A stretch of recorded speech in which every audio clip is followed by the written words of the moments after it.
Kalau dari gelas menjadi gelas, eta mah caket. Dari lem menjadi lampu, itu masih serumpun. Tapi cokot Sunda dengan cokot Jawa, itu jauh bedanya. Atos Sunda dengan atos Jawa, itu jauh. Ulama Sunda sama ulama Jawa nggak pernah akur kalimat atos ini.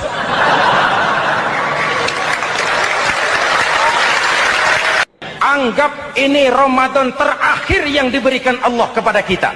Kenapa? Memang tidak ada jaminan tahun depan ketemu Ramadan lagi.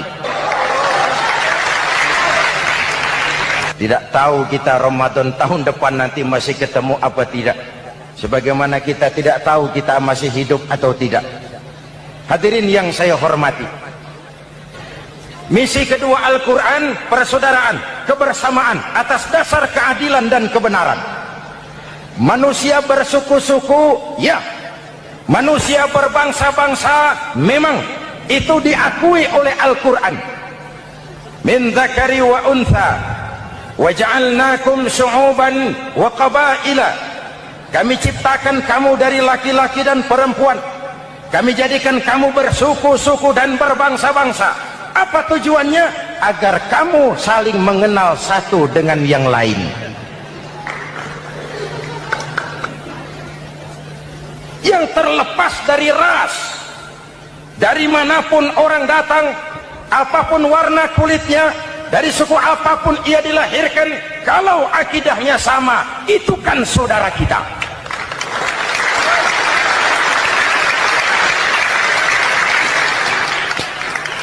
Seperti di masjid, kita tidak peduli dari mana kita datang.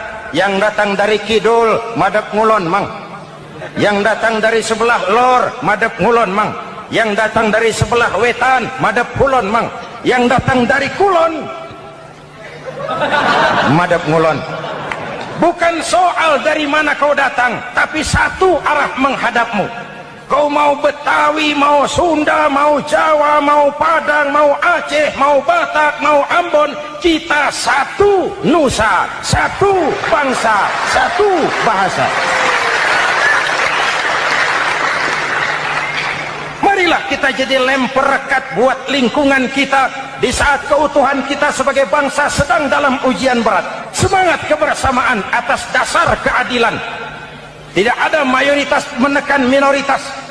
Umat Islam itu kalau besar, dia mampu melindungi yang kecil. Kalau kecil, dia bisa menjaga diri. Tiap sholat Jumat, khatib berpesan pada akhir khutbah kedua, innallaha ya'muru bil adli wal ihsan. Innallaha ya'muru bil adli wal ihsan. Allah memerintahkan kamu menegakkan keadilan dengan argumen, bukan dengan sentimen. Mengajak, bukan mengejek. Merangkul, tidak untuk tujuan memukul. Kalau sebagai bangsa kita utuh, kompak dan bersatu, saya yakin kita akan bisa mengatasi kesulitan-kesulitan sekarang ini.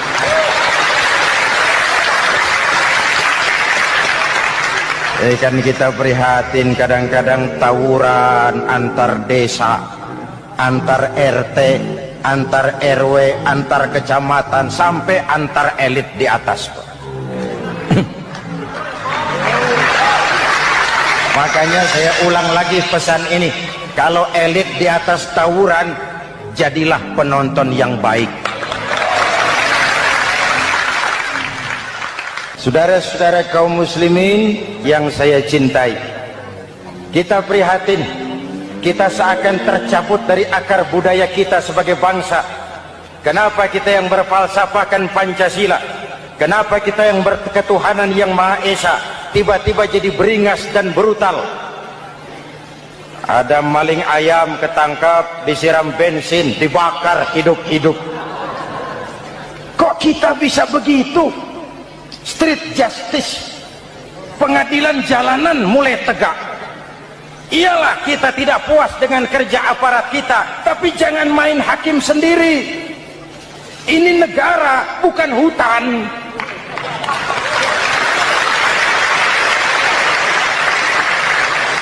Jangan mencegah kemunkaran dengan menegakkan kemunkaran baru.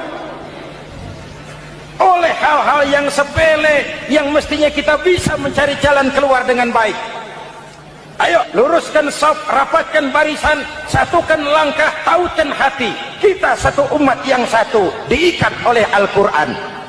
Hanya dengan kebersamaan kita akan mampu menata hari esok yang lebih baik atas dasar keadilan dan kebenaran.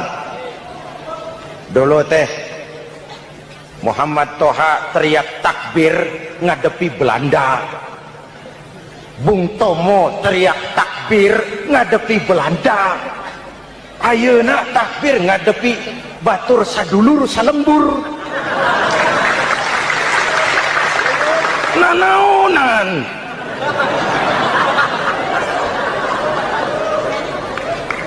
Bung Tomo teriak takbir, Muhammad Toha teriak takbir, yang dihadapi jelas penjajah Belanda. Kita ngadepi saudara sendiri, Allahu Akbar, yang sana teriak Allahu Akbar, setan tepuk tangan di tengah. Ini misi kedua. Misi yang ketiga, Al-Quran membebaskan manusia dari gaya hidup sekuler. Quran mengingatkan, awas bung, ada hidup sesudah mati, ada akhirat sesudah dunia. Lebih untung orang yang percaya akhirat daripada yang tidak. Paling tidak hidupnya normatif. Contoh, saudara yakin akhirat ada, lalu saudara hidup baik-baik, menjauhi yang munkar, meninggalkan yang haram, saudara sujud, puasa, jihad, lalu saudara mati.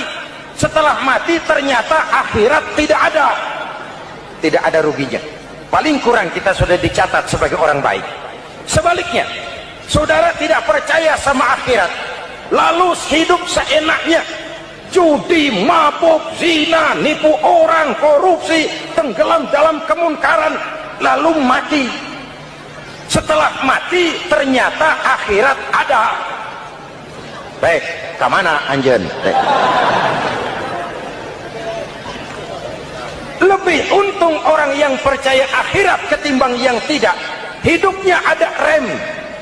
Iya pak, saya kepengen banyak uang, tapi kalau main judi nanti di akhirat bagaimana?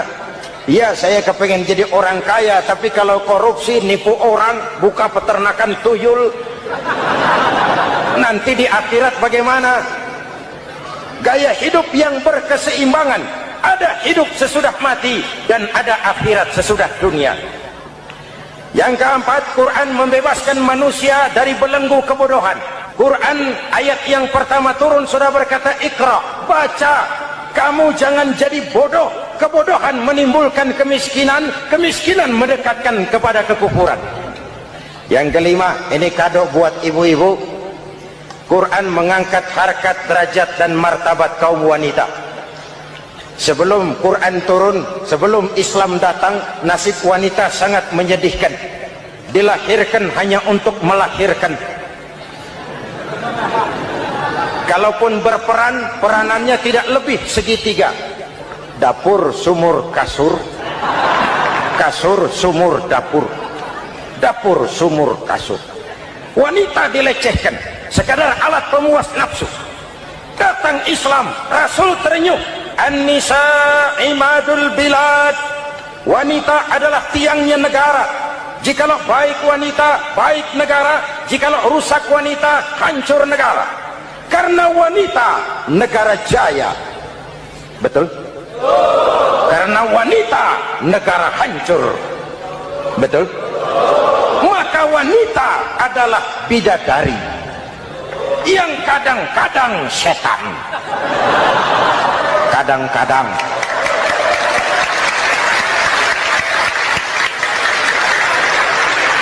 Ini yang hadir di sini bidadari semua. Ibu bapak, saudara-saudara hadirin yang saya hormati. Lalu bagaimana sikap kita terhadap Al-Quran? Quran sendiri menjelaskan, "Tsumma awrasnal kitaba alladzina istafaina min ibadina." Kemudian kami wariskan kitab Al-Quran yang kami pilih buat hamba-hamba kami yang terpilih. Luar biasa. Umatnya umat pilihan, Rasulnya Rasul pilihan, kitabnya pun kitab pilihan. Kami wariskan Al-Quran kepada hamba-hamba kami yang kami pilih. Bagaimana sikap mereka setelah menerima Al-Quran? Terbagi tiga. Pertama, faminhum zalimun li nafsihi. Di antara mereka ada yang setelah menerima Al-Quran lalu zalim kepada dirinya sendiri. Diterimanya Al-Quran dengan lidahnya, tapi ditolak dengan perbuatannya. Mulutnya menjunjung Al-Quran, perbuatannya menginjak Al-Quran. Quran bilang ke barat, dia pergi ke timur. Quran bilang ke selatan, dia berangkat ke utara. Quran bilang haram, dia terjang. Quran bilang halal, dia tidak mau. Orang seperti itu tidak zalim kepada Allah, tapi zalim kepada dirinya sendiri. Apa kalau kita tidak sholat, Allah rugi?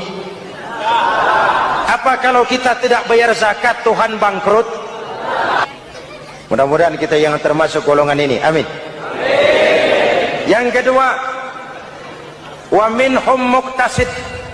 Di antara mereka ada yang menerima Quran 50-50. Separuh-separuh. Yang enak dilaksanakan, yang berat ditinggal.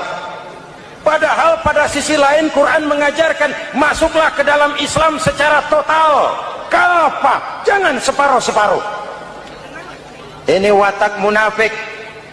Kalau dilihat Islam menguntungkan, rame-rame teriak Islam. Ketika diminta berjihad, diminta berkorban, diminta zakat, rame-rame mengundurkan diri. Saya bangkrut pak, saya miskin pak, saya pailit pak. Mental itu dalam awal-awal Baqarah dijelaskan. Kullama adha'a lahum masyaw fihi wa idza adlama 'alaihim qamu. Kalau terang mereka berangkat, kalau gelap mereka mandek. Itu ciri orang munafik beragama. Kalau Islam menguntungkan, rame-rame teriak Islam. Ketika diminta berjihad, berkorban, berjuang, rame-rame mengundurkan diri. Muqtasid. Golongan yang ketiga, ini yang ideal. Wa minhum sabiqum bil khairati biiznillah. Di antara mereka ada yang setelah menerima Al-Quran lalu berlomba-lomba mengamalkannya, berlomba-lomba melaksanakannya. Jangan sampai yang baca Quran dengan suara merdu dapat piala, yang mengamalkan Quran dengan konsekuen dapat penjara.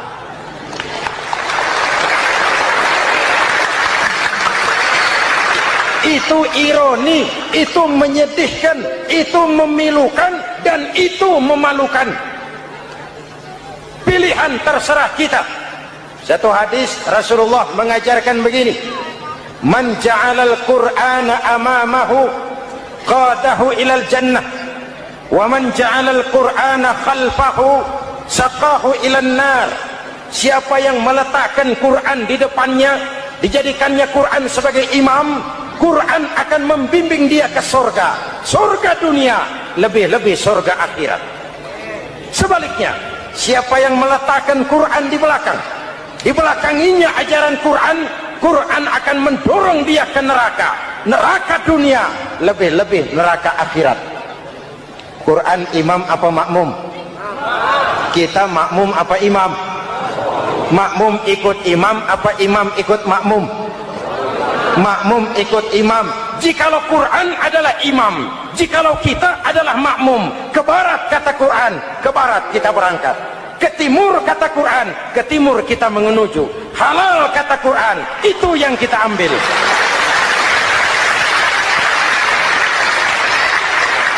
Mari kita jadikan Ramadan sebagai bulan di mana sedikit demi sedikit kita berupaya kembali menjadi generasi yang Qurani.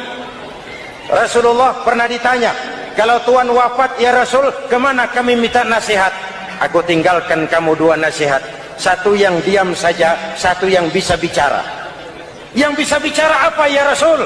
Al-Quran. Minta nasihat Quran. Yang diam saja apa ya Rasul? Maut. Dalam hidup ada dua nasihat, nasihat yang bisa bicara Al-Quran, nasihat yang diam saja maut.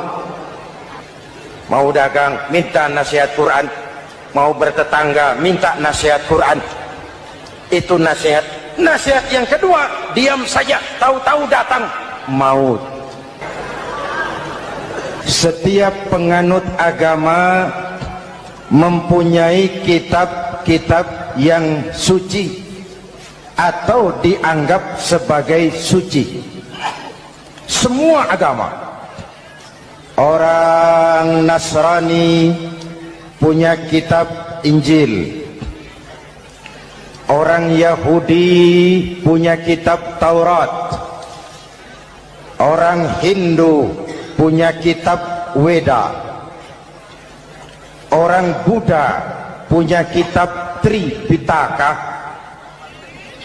Pengikut Konghucu punya kitab Tao Te Ching. Orang Majusi pengikut Zoroaster punya kitab Zen Avesta.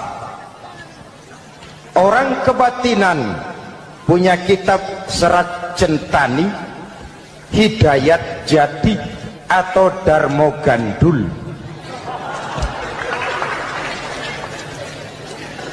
Kita umat Islam oleh Allah diberikan Al-Quran yang kita yakini sebagai kitab suci. Kenapa sih kita yakin Quran itu kitab suci? Pertama, ajarannya sesuai dengan fitrah manusia. Suatu kitab dinamakan suci kalau konsep ajarannya sesuai dengan fitrah. Contoh, ini laki-laki ini seneng nggak sama perempuan? Normal. Kalau nggak seneng saya ragu-ragu. Perempuan seneng nggak sama laki-laki?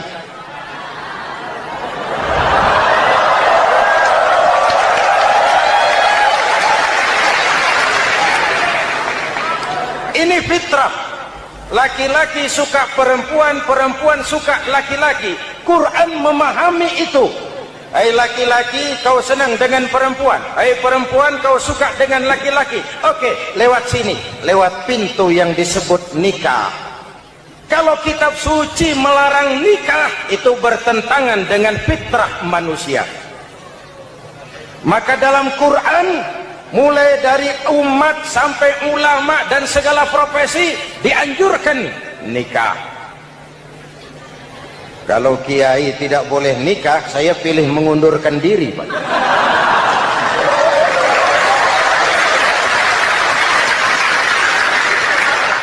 Itu bertentangan dengan fitrah.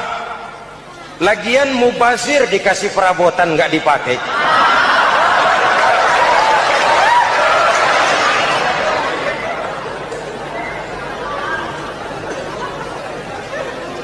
Fitrah. Contoh lagi, manusia perlu makan. Kalau ada kitab suci menyuruh puasa terus dari pagi sampai sore sampai malam sampai pagi lagi, eta teh kitab gelo.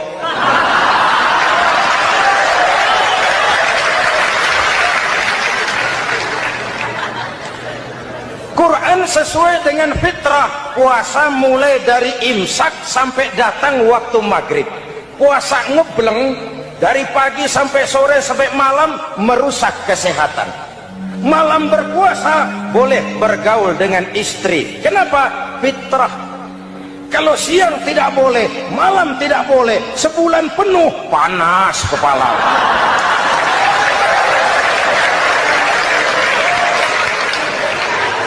Rontok rambut. Hadirin yang saya hormati, itu yang pertama. Yang kedua, kita yakini Quran sebagai kitab suci karena isinya tidak saling bertentangan, konsekuen, konsisten. Kalau ada satu kitab, di satu ayat mengajarkan Tuhan Esa, di lain ayat mengajarkan tiga, liar itu mah. Bagaimana kitab suci isinya paradoks? Bagaimana kitab suci isinya saling bertentangan? Di ayat manapun sekali Quran berkata Allah itu Esa, selamanya Esa. Isinya tidak saling bertentangan. Lalu yang ketiga, kita yakini Quran kitab suci karena dia bersih dari intervensi manusiawi. Sejak turunnya Al-Quran menantang, jikalau kamu ragu terhadap Quran yang kami turunkan kepada hamba kami Muhammad, kamu anggap itu cuma bikinan Muhammad. Kalau Muhammad bisa, kamu tentu bisa. Bikin satu surah semacam Al-Quran. 14 abad yang lalu tantangan ini turun, dan sampai malam ini belum terjawabkan. Pak, barangkali tidak ada yang mau coba. Banyak. Antara lain Musailamah Al-Kazzab. Dia mencoba membuat menandingi Al-Quran. Dia buat satu surah namanya surah Al-Fil. Bunyinya begini, bikinan Musailamah. Al-Fil, wa mal-fil, wa ma adraka mal-fil, lahu khurtumun tawil, wa lahu zail. Sudah berbentuk syair. Isinya apa? Al-Fil, gajah. Wa mal-fil, apakah gajah itu? Wa ma adraka mal-fil, tahukah kamu apa itu gajah? Lahu khurtumun tawil, dia punya belalai panjang. Walahu zail, dan dia punya ekor. Nggak usah turun ayat begituan, orang tahu.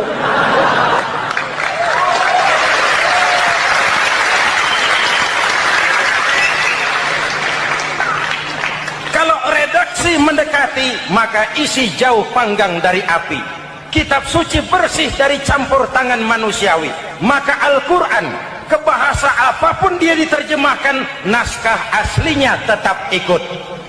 Dia boleh diterjemahkan ke bahasa Sunda, bahasa Jawa, bahasa Padang, bahasa Inggris, bahasa Jerman, bahasa Belanda, naskah aslinya tetap ada.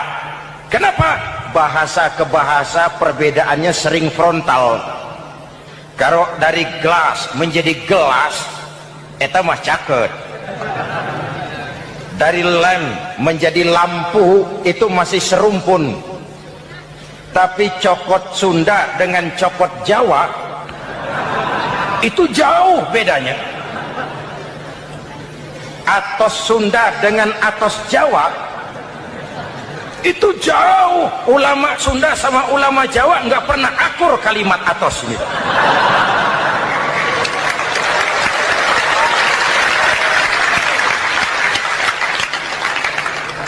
Inilah kebenaran janji Allah, inna nahnu nazzalna dzikra wa inna lahu lahafizun. Kami yang turunkan Al-Quran, kami yang akan menjaganya. Ribuan orang hafal Al-Quran. Lalu apa pesan-pesan misi utama Al-Quran? Pertama, menegakkan tauhid. Ini yang lebih dahulu. Membentuk kualitas sumber daya manusia dengan menanamkan nilai-nilai keimanan. Membebaskan dari ketergantungan kepada benda. Ya ayyuhan nasu ubudu rabbakumul ladzi khalaqakum. Hai manusia, Tuhanmu yang perlu kau sembah hanyalah Tuhan yang telah menciptakan kamu. Jangan menyembah Tuhan yang tidak pernah menciptakan kamu. Mengapa kau menyembah harta padahal dirimu lebih berharga dari harta? Kenapa kau menyembah pangkat dan jabatan padahal dirimu lebih berharga dari pangkat dan jabatan?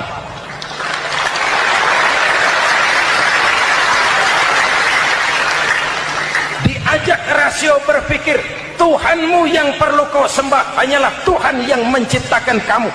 Dan Tuhan yang menciptakan kamu itu Tuhan yang lam yalid walam yulad, yang laisa kamislihi syai'un. Dan itulah Allah subhanahu wa ta'ala. Ayo orang teh, ayeuna teh boleh pakai teh. Ayeuna teh, kita teh, kalau kepada syirik jali, syirik yang terang-terangan, insya Allah tidak. Nyata-nyata menyembah berhala, tidak. Nyata-nyata menyembah pohon, tidak. Nyata-nyata berkeyakinan Tuhan lebih dari satu, tidak. Tapi kita sering terjebak pada syirik kecil, syirik khafi, syirik yang tersamar. Saya sejak pakai cincin ini, jangankan anak gadis, nenek-nenek ngelihat saya. cincin. Jangankan anak gadis, nenek-nenek lihat saya lemes. Cincin. Ini saya sejak ada perkutut rumah ini dagang lancar perkutut. Ini Ramadan bulan penempaan nilai-nilai keimanan. Misi utama Quran menegakkan tauhid, memerangi kemusyrikan, membebaskan manusia dari ketergantungan kepada benda. Dari situ kualitas sumber daya manusia dimulai. Saya sering ungkapkan selama ini sistem pendidikan kita cuma mengisi otak, bukan membentuk watak. Otak diisi segala macam ilmu, tapi hati kosong, agama rapuh, akhirnya moral rendah. Muncul manusia-manusia yang pintar, cuma sayang tidak benar. Indonesia kita bangkrut, Indonesia kita terpuruk, Indonesia kita sakit sekarang ini, kan ulahnya orang-orang yang pintar tapi tidak benar.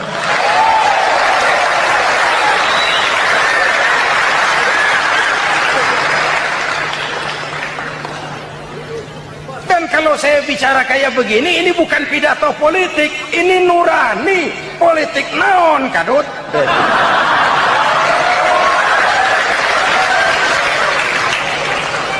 Ini nurani, ini tanggung jawab sebagai anak bangsa.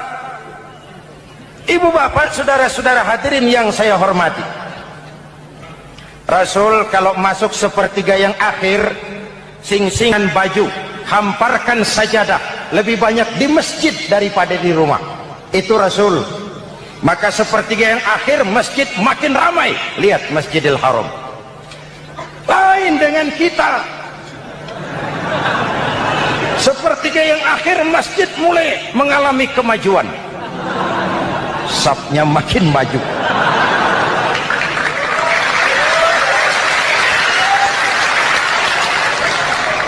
Pasar ramai, terminal beludak.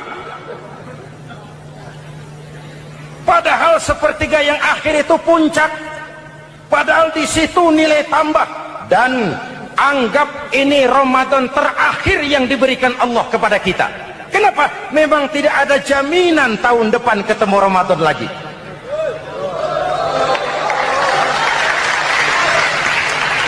Anggap ini Ramadan terakhir yang diberikan Allah kepada kita. Tidak ada jaminan tahun depan Ramadan akan ketemu lagi. Tidak ada jaminan. Manfaatkan pelukan pemutihan. Semua kita melakukan introspeksi. Tidak tahu kita Ramadan tahun depan nanti masih ketemu apa tidak. Sebagaimana kita tidak tahu kita masih hidup atau tidak.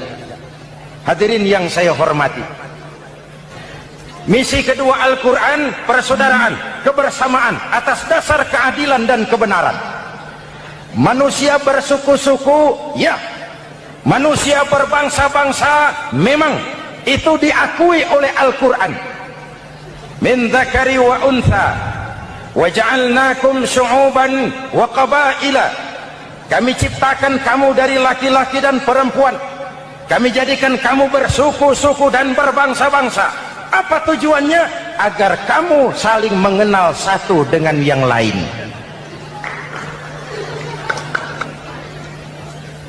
Yang terlepas dari ras, dari manapun orang datang, apapun warna kulitnya, dari suku apapun ia dilahirkan, kalau akidahnya sama, itu kan saudara kita.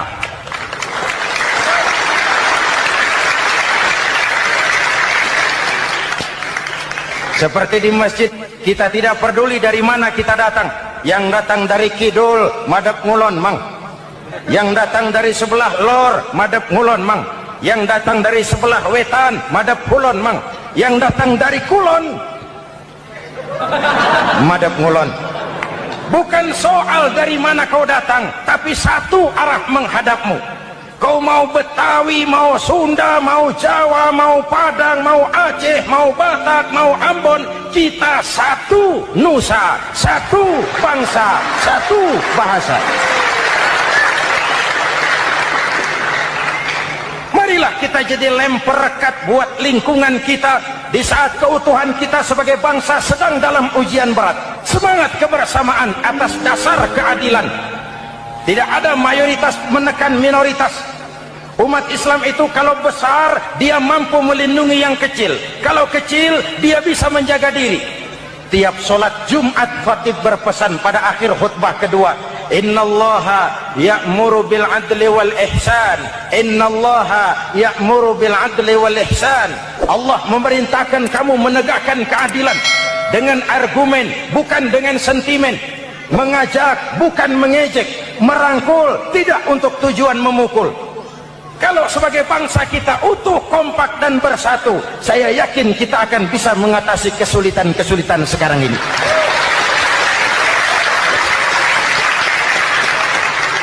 Kan kita prihatin kadang-kadang tawuran antar desa, antar RT, antar RW, antar kecamatan, sampai antar elit di atas.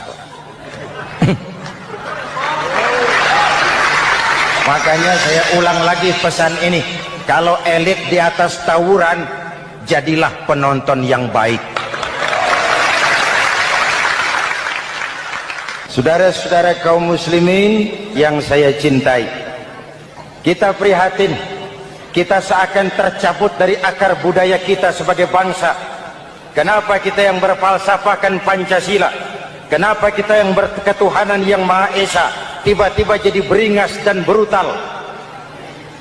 Ada maling ayam ketangkap, disiram bensin, dibakar hidup-hidup.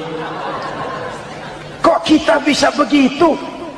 Street justice, pengadilan jalanan mulai tegak.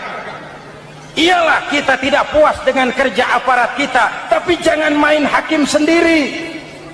Ini negara, bukan hutan.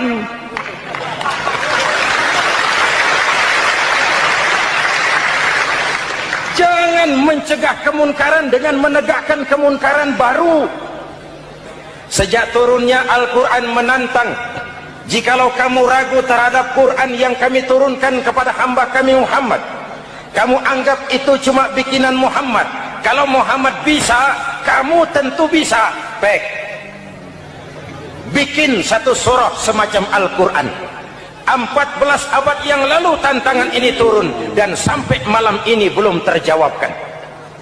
Pak, barangkali tidak ada yang mau coba. Banyak.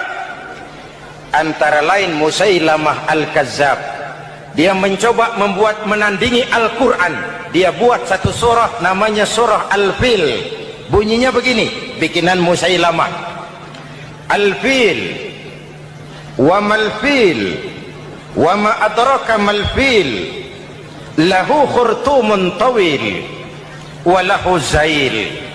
Sudah berbentuk syair. Isinya apa? Al-fil, gajah. Wa mal-fil, apakah gajah itu? Wa ma adraka mal-fil, tahukah kamu apa itu gajah? Lahu khurtumun tawil, dia punya belalai panjang. Walahu zail, dan dia punya ekor. Nggak usah turun ayat begituan, orang tahu.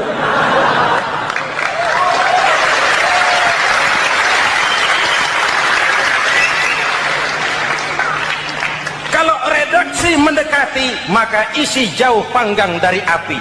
Kitab suci bersih dari campur tangan manusiawi.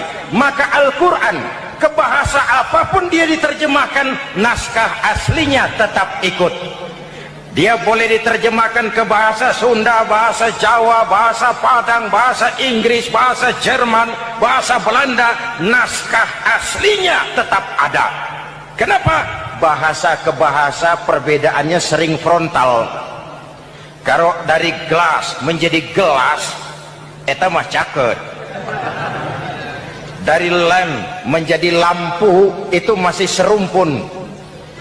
Tapi cokot Sunda dengan cokot Jawa, itu jauh bedanya.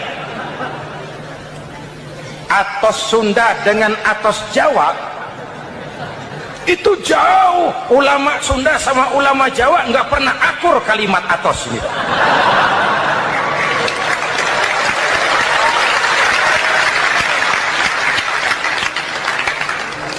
inilah kebenaran janji Allah, inna nahnu nazzalna dzikra wa inna lahu lahafizun. Kami yang turunkan Al-Quran, kami yang akan menjaganya. Ribuan orang hafal Al-Quran. Lalu apa pesan-pesan misi utama Al-Quran? Pertama, menegakkan tauhid. Ini yang lebih dahulu, membentuk kualitas sumber daya manusia dengan menanamkan nilai-nilai keimanan, membebaskan dari ketergantungan kepada benda. Ya ayyuhan nasu ubudu rabbakumul ladzi khalaqakum. Hai manusia, Tuhanmu yang perlu kau sembah hanyalah Tuhan yang telah menciptakan kamu. Jangan menyembah Tuhan yang tidak pernah menciptakan kamu. Mengapa kau menyembah harta padahal dirimu lebih berharga dari harta? Kenapa kau menyembah pangkat dan jabatan padahal dirimu lebih berharga dari pangkat dan jabatan?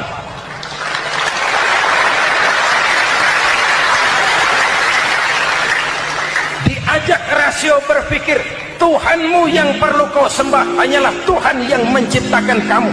Dan Tuhan yang menciptakan kamu itu Tuhan yang lam yalid walam yulad, yang laisa kamislihi syai'un, dan itulah Allah subhanahu wa ta'ala.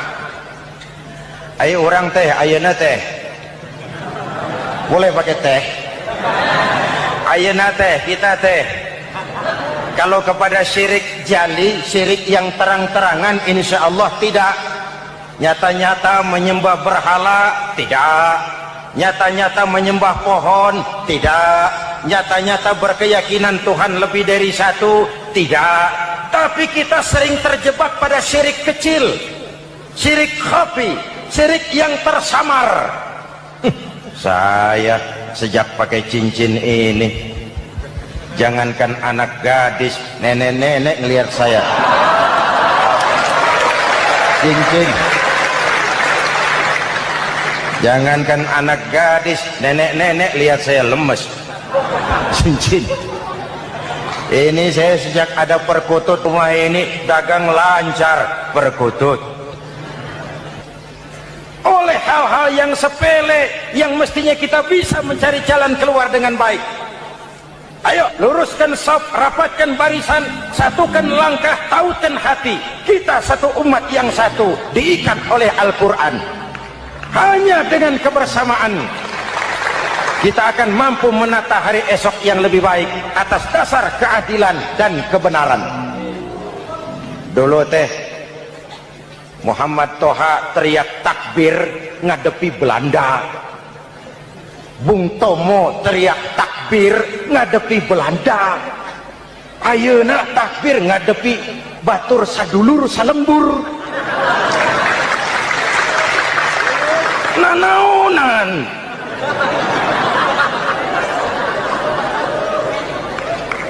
Bung Tomo teriak takbir, Muhammad Toha teriak takbir, yang dihadapi jelas penjajah Belanda.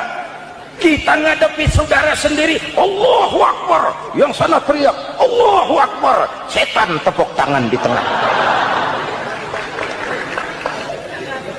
Yuk kita rukun yuk, kita kompak yuk, kita bersatu yuk, kita pulang yuk.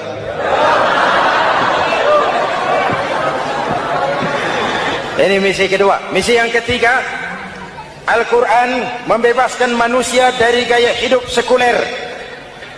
Quran mengingatkan, awas bung, ada hidup sesudah mati, ada akhirat sesudah dunia.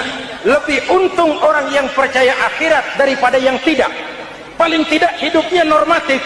Contoh, saudara yakin akhirat ada, lalu saudara hidup baik-baik, menjauhi yang munkar, meninggalkan yang haram, saudara sujud, puasa, jihad, lalu saudara mati.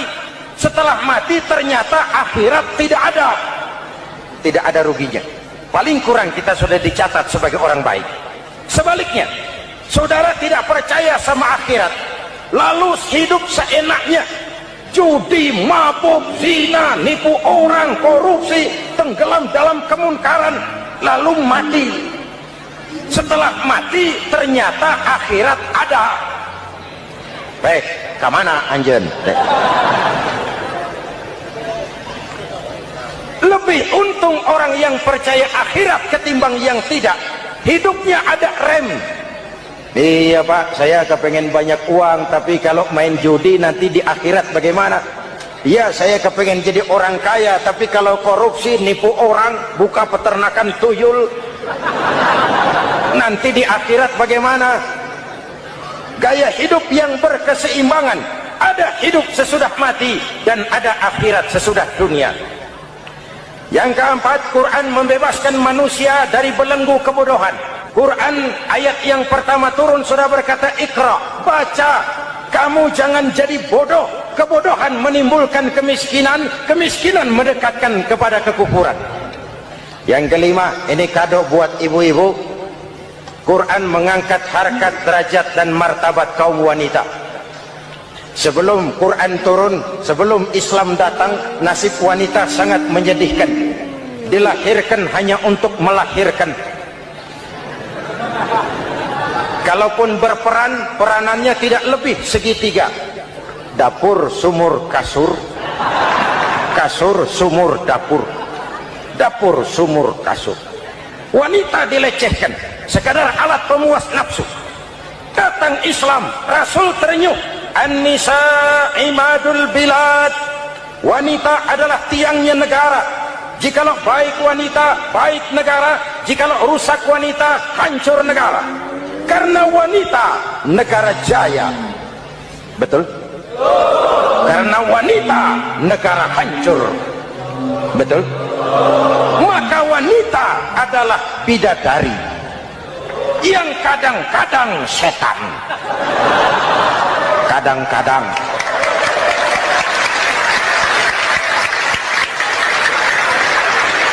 Karena yang hadir di sini bidadari semua.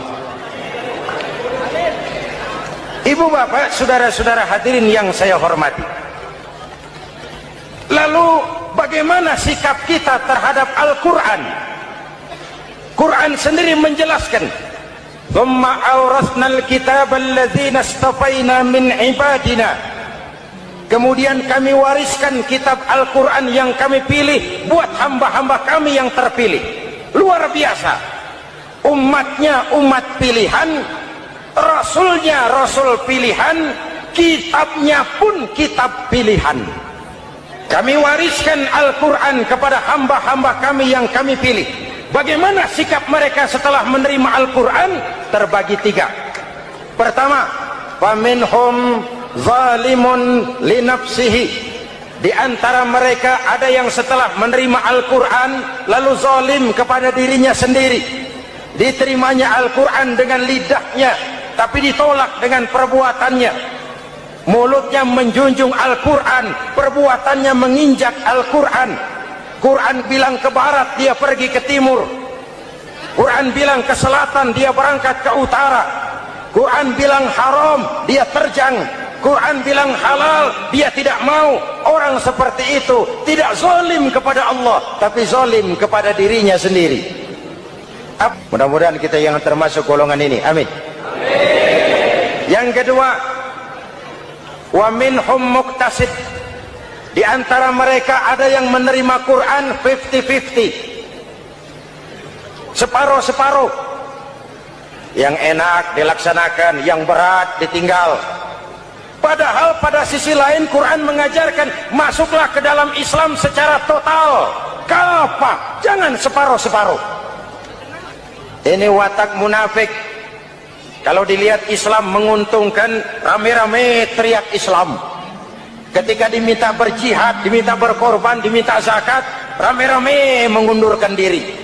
Saya bangkrut Pak, saya miskin Pak, saya pailit Pak. Mental itu dalam awal-awal Baqarah dijelaskan. Kullama adha'a lahum masyaw fih wa idza adlama 'alaihim qamu. Kalau terang mereka berangkat, kalau gelap mereka mandek. Itu ciri orang munafik beragama. Kalau Islam menguntungkan, rame-rame teriak Islam. Ketika diminta berjihad, berkorban, berjuang, rame-rame mengundurkan diri. Muqtasid. Golongan yang ketiga, ini yang ideal. Wa minhum sabiqum bil khairati biiznillah. Di antara mereka ada yang setelah menerima Al-Quran lalu berlomba-lomba mengamalkannya, berlomba-lomba melaksanakannya. Jangan sampai yang baca Quran dengan suara merdu dapat piala, yang mengamalkan Quran dengan konsekuen dapat penjara.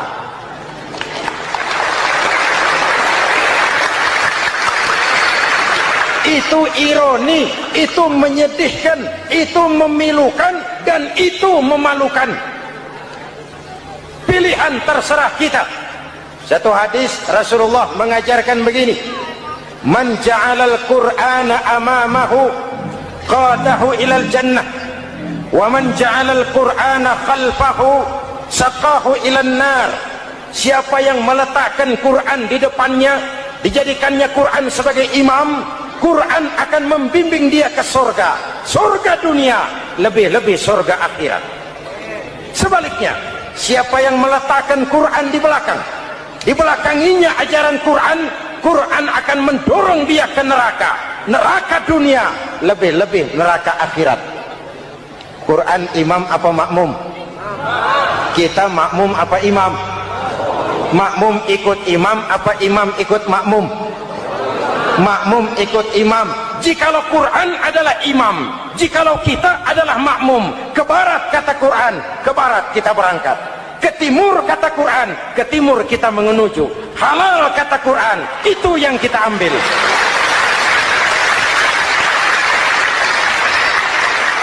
Mari kita jadikan Ramadan sebagai bulan di mana sedikit demi sedikit kita berupaya kembali menjadi generasi yang Qurani. Rasulullah pernah ditanya, kalau Tuhan wafat ya Rasul, kemana kami minta nasihat? Aku tinggalkan kamu dua nasihat, satu yang diam saja, satu yang bisa bicara. Yang bisa bicara apa ya Rasul? Al-Quran. Minta nasihat Quran. Yang diam saja apa ya Rasul? Maut. Dalam hidup ada dua nasihat, nasihat yang bisa bicara Al-Quran, nasihat yang diam saja maut. Mau dagang minta nasihat Quran, mau bertetangga minta nasihat Quran. Itu nasihat. Nasihat yang kedua, diam saja, tahu-tahu datang maut. Makanya anggap ini Ramadan terakhir yang diberikan Allah kepada kita, karena tahun depan tidak ada jaminan kita bertemu Ramadan. Manfaatkan 10 yang akhir untuk meningkatkan nilai ibadah kita kepada Allah Subhanahu wa ta'ala. Sesungguhnya harta, dinar, dirham, uang di mana-mana selalu bikin hebat orang yang memilikinya. Coba lihat orang yang punya duit sama yang enggak punya duit, jangan gaya hidupnya, gaya jalannya aja lain. Wahia lisanun liman arada fasahatan, wahia silahun liman arada qitala. Uang adalah senjata yang paling ampuh bagi orang yang mau pergi.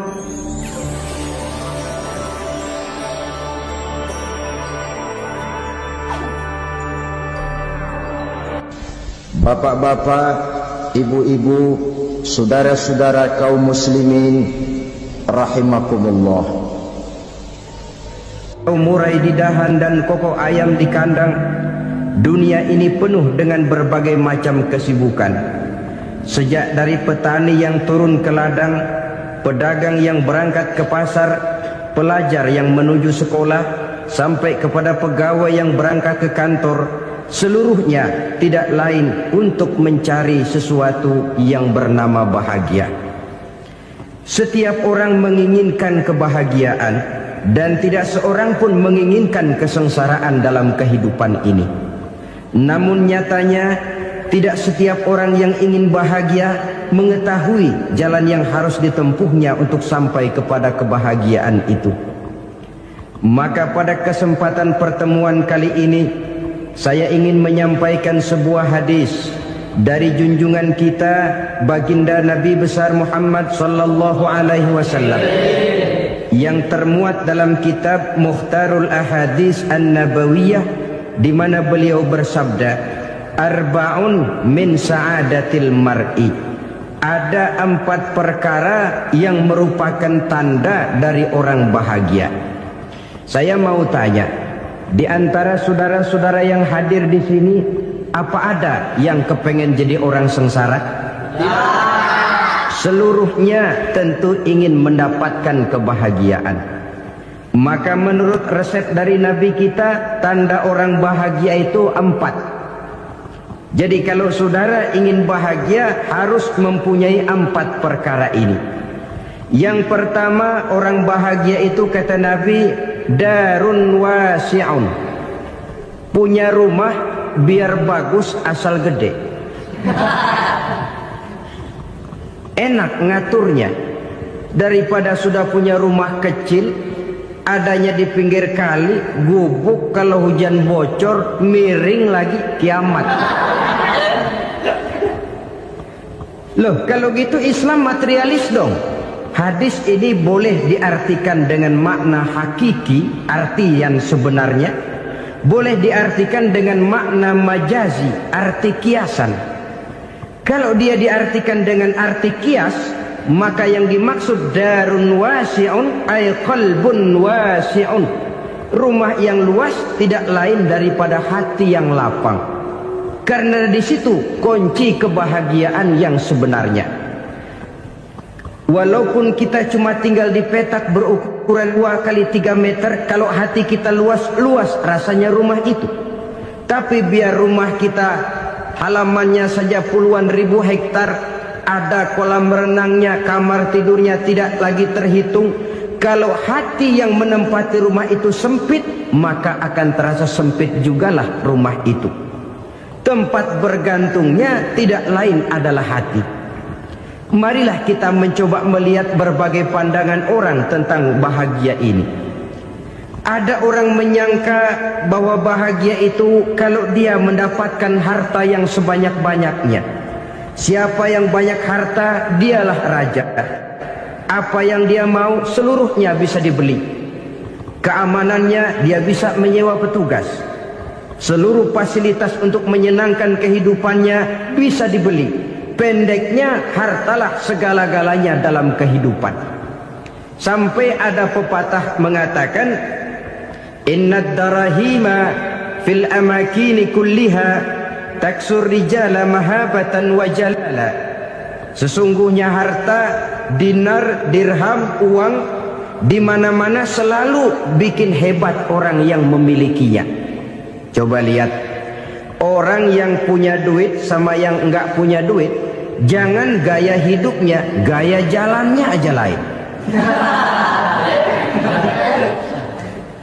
Wahia lisanun liman arada fasahatan, wahia silahun liman arada qitala. Uang adalah senjata yang paling ampuh bagi orang yang mau pergi perang, dan lidah yang paling fasih bagi orang yang mau bicara. Kalau bicara dengan lidah macet, cobalah bicara dengan harta, lancar. Sampai ada pepatah demikian, segalanya bisa diatur dengan harta. Maka di kalangan orang yang berpandangan semacam itu, seluruh kegiatan hidupnya hanya terfokus kepada bagaimana mengumpulkan harta yang sebanyak-banyaknya. Tidak peduli halal haram, tidak kenal sore pagi siang dan malam, tidak sempat sujud, jauh dari agama, jauh dari kehidupan yang bersifat ruhaniyah, jauh dari Allah dan sebagainya. Sampai dalam Al-Quran dikelompokkan dalam kelompok yang dinamakan lumazah. Allazi jama'a malahu wa'addadah yahsabu anna malahu akhladah. Mereka mengumpul-ngumpulkan harta sebanyak-banyaknya dan menyangka bahwa harta yang banyak itu dapat mengekalkan hidupnya, mengekalkan kekayaannya, mengekalkan kebahagiaannya.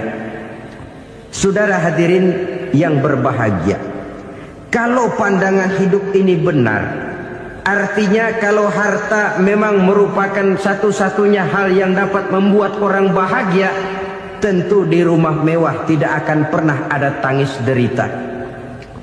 Tentu di satu tempat di mana fasilitas hidup serba menunjang tidak ada yang namanya penderitaan.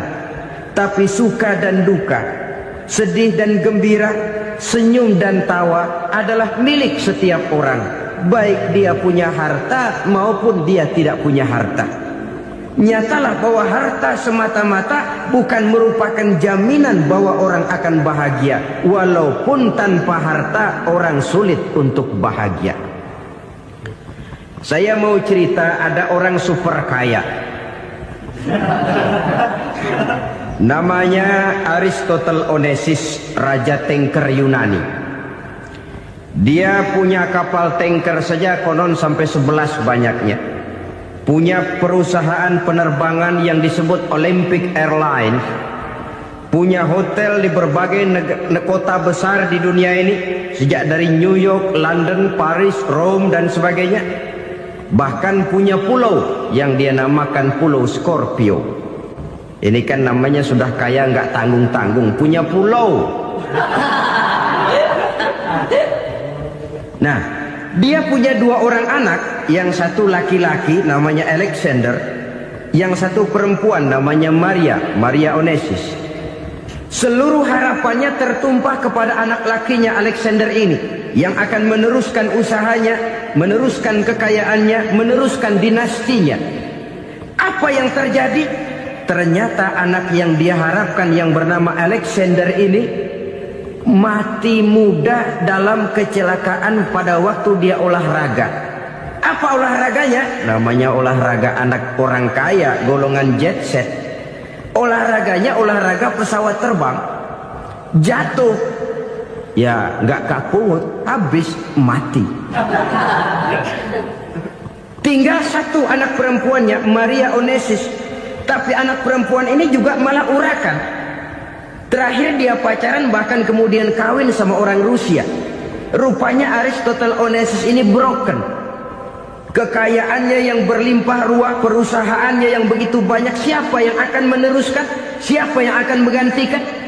Sampai kemudian dia mengurung diri di Pulau Scorpio dan mati di sana secara mengenaskan.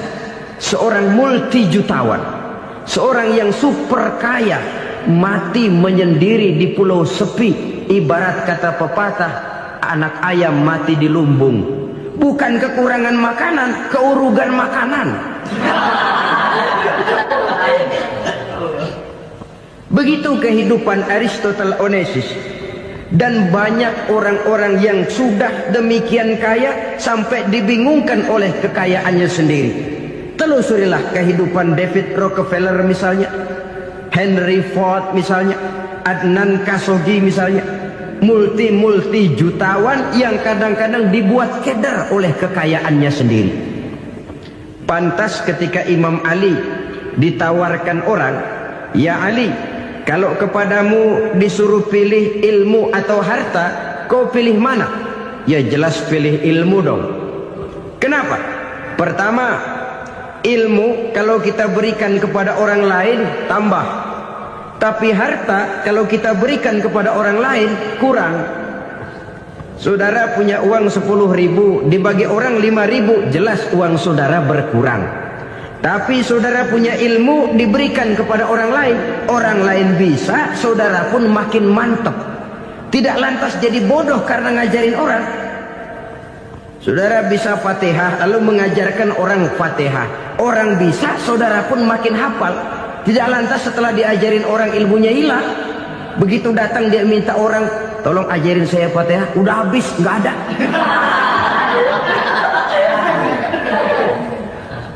Yang kedua kata Imam Ali, ilmu menjaga kita. Kalau harta kita yang harus jaga.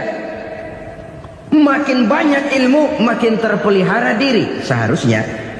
Tetapi makin banyak harta, makin bingung kita jaganya.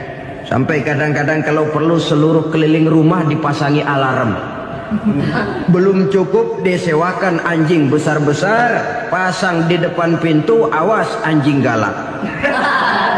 Masih belum cukup juga, cari centeng tukang-tukang kepruk jaga rumah.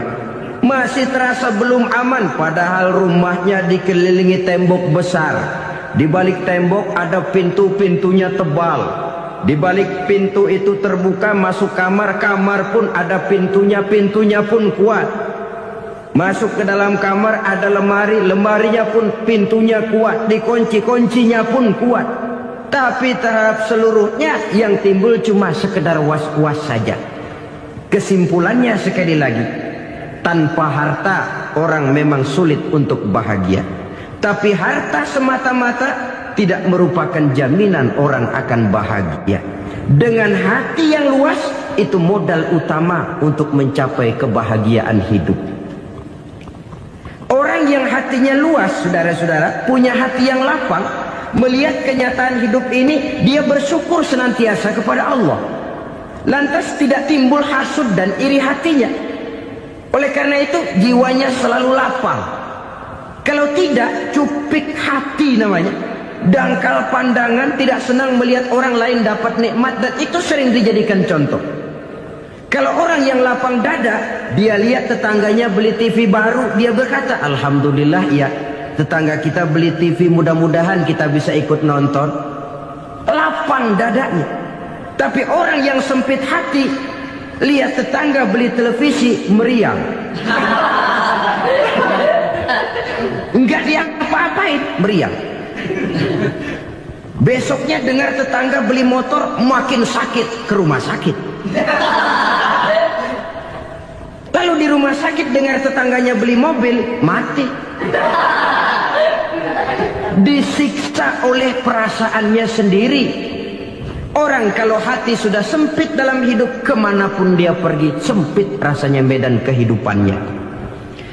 Kemudian kita melihat juga ada orang yang menilai bahwa bahagia itu katanya kalau punya kedudukan yang tinggi, pangkat yang agung, wibawa yang besar.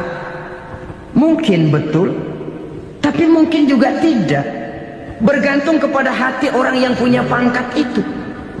Sama dengan harta tadi. Harta akan membawa bahagia kalau dia jatuh ke tangan orang yang berhati lapang. Tapi harta akan jadi bencana kalau jatuh ke tangan hati orang yang sempit. Pangkat akan membawa bahaya kalau jatuh di tangan hati orang yang sempit.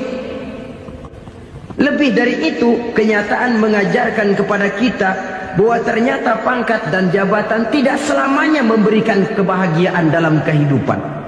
Bahkan resikonya kelewat besar. Beberapa bukti kita bisa ambil dari para pemimpin dunia yang menjadi korban lantaran pangkat dan jabatan yang disandangnya. Saudara ingat Presiden Abraham Lincoln dan John Kennedy dari Amerika? Dibunuh orang. Park Chung-hee dari Korea Selatan, Ziaur Rahman dari Bangladesh, Anwar Sadat dari Mesir, terakhir Indira Gandhi dari India, menjadi korban dari pangkat dan jabatan yang disandangnya dari orang-orang yang tidak senang dia memegang jabatan itu. Dia akan mudah mengundang bencana. Sehingga pantas kalau seorang presiden terkemuka Amerika, Harry Truman namanya, dia mengatakan jabatan presiden itu, kata dia, seperti orang nunggang macan, naik macan. Harus kita taiki, kalau enggak dia bakal nerekam kita, ngeri katanya. Adapun orang yang hatinya lapang, kalau dia menerima pangkat dan jabatan, dianggapnya itu satu kesempatan untuk berbuat baik. Tapi orang yang berhati sempit, menerima pangkat dan jabatan, bukan kadang-kadang menerima, malah berusaha setengah mati mencapai dengan segala cara. Kalau perlu jilat atas, jilat atas. Jadi golongan sumuhun dawu. Jadi kelompok kulon nuwun, yes sir, yang kerjanya cuma oke bos. Kalau perlu jilat atas, jilat atas. Kalau perlu injak yang bawah, injak yang bawah. Perlu sikut kiri kanan, sikut kiri kanan. Yang penting pangkat dapat, jabatan dapat. Orang yang semacam ini, kalau sudah mempunyai pangkat dan jabatan, biasanya dia tidak menganggap itu sebagai amanah, tidak menganggap sebagai kesempatan berbuat baik, tapi malah kesempatan untuk memperturutkan hawa nafsunya yang dilatar belakangi oleh kesempitan hatinya tadi. Apalagi kalau orang memperoleh pangkat karena banyak mengeluarkan uang. Seakan-akan pangkat dan jabatan itu sekarang macam proyek, pakai tender. Siapa yang berani bayar segini, naik. Nggak berani, minggir. Padahal logikanya, kalau orang mencapai satu jabatan karena banyak mengeluarkan uang, hampir bisa dipastikan bahwa setelah jabatan itu dia pegang, langkah pertama yang akan dilakukannya ialah berusaha bagaimana uang yang dia keluarkan supaya kembali. Ya paling kurang pulang modal dulu dong. Soal mikirin rakyat soal nanti, tapi ini modal harus pulang. Itu celakanya kalau orang memperoleh pangkat dan jabatan cuma karena banyak mengeluarkan uang. Jarang orang yang mempunyai keyakinan dan pandangan bahwa pangkat dan jabatan merupakan amanah. Jadi sekali lagi, pangkat dan jabatan mungkin saja membawa kebahagiaan kalau jatuh ke tangan orang yang berhati lapang. Tapi bisa jadi bencana kalau dia jatuh ke tangan orang yang mempunyai hati yang sempit. Dan lagi-lagi stresnya hati yang lapang. Lalu sebagian orang, saudara, ada yang berpandangan katanya bahagia itu kalau jadi orang terkenal, mempunyai popularitas, menjadi idola di kalangan remaja, di kalangan orang tua, di segala lapisan masyarakat. Padahal makin populer orang makin terikat dia. Ya kalau macam kita ini kan nggak punya nama, nggak populer, tengah malam buta mau nongkrong di warung Tegal aman. Tapi pangkat, jabatan, kedudukan, popularitas menyebabkan kita diikat dengan berbagai macam peraturan. Cuma mandi sama ke WC saja yang nggak dikawal.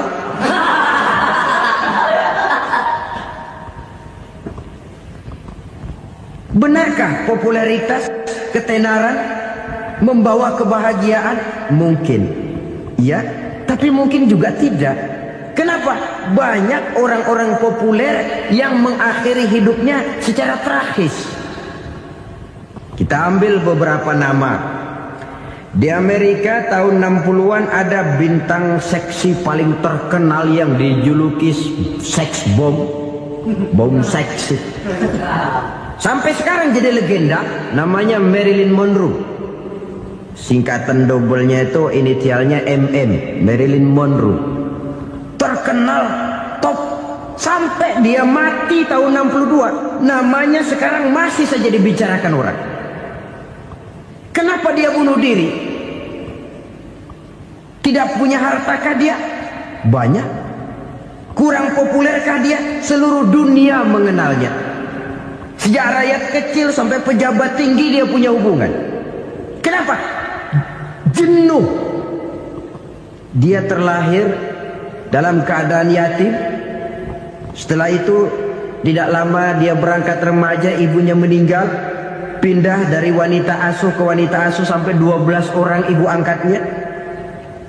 Dan kekecewaan yang paling parah, setiap laki-laki yang dekat dengannya hanya seperti kapal berlabuh. Datang dan pergi silih berganti. Padahal dia merindukan seseorang yang bisa melindungi hidupnya. Dia rindukan itu dan dia tidak pernah menemukan. Itu yang akhirnya menyebabkan dia minum pil tidur kelewat dosis, minum obat tidur kebanyakan. Ya tidur terus sampai sekarang.